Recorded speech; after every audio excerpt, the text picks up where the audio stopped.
day am benn produit bu ñu leen bëgg a présenté te produit moom ñëpp a ko xam mu ngi tudd tulukundu soo ko gisee dafa weex te tulukundu am na benn important ñu war a utiliser si biir mbay tulukundu ñëpp a ko xam ndax weexaayam parce que insectes yi ñemewuñu ko te dañuy def tulukundu présenté ko si biir plante bi saa boo ko defee sa nga préserver ko sa biir gàncax nga def ko si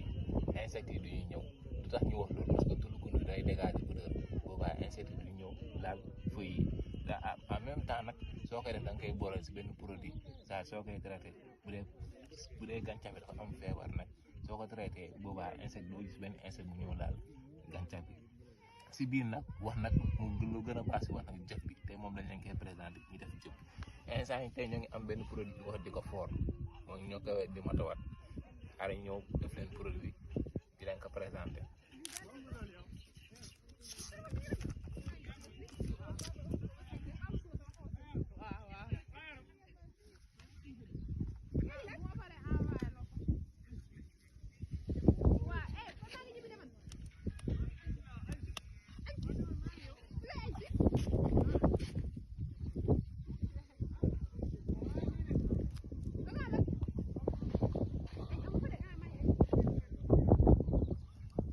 expérience du ma def lépp damay def benn tuuti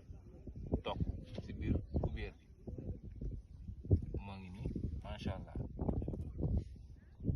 gis ngeen jël naa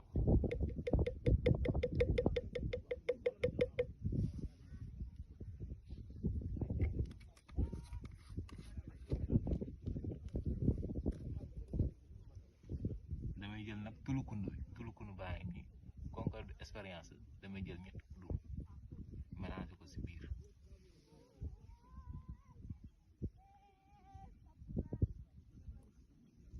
benn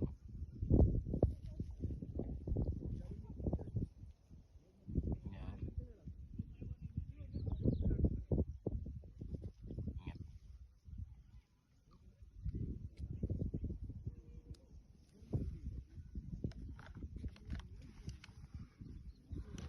après nag mooy yëngal ko si biir damay tëj ko yëngal ko si biir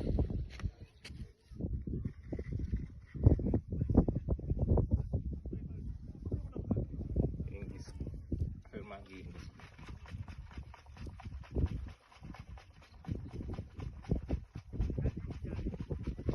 lii nag benn refrigérateur bu ndaw la 2 litres lay jël mais comme que expérience la bu doon refrigérateur bu 20 litres bu waa da ngay def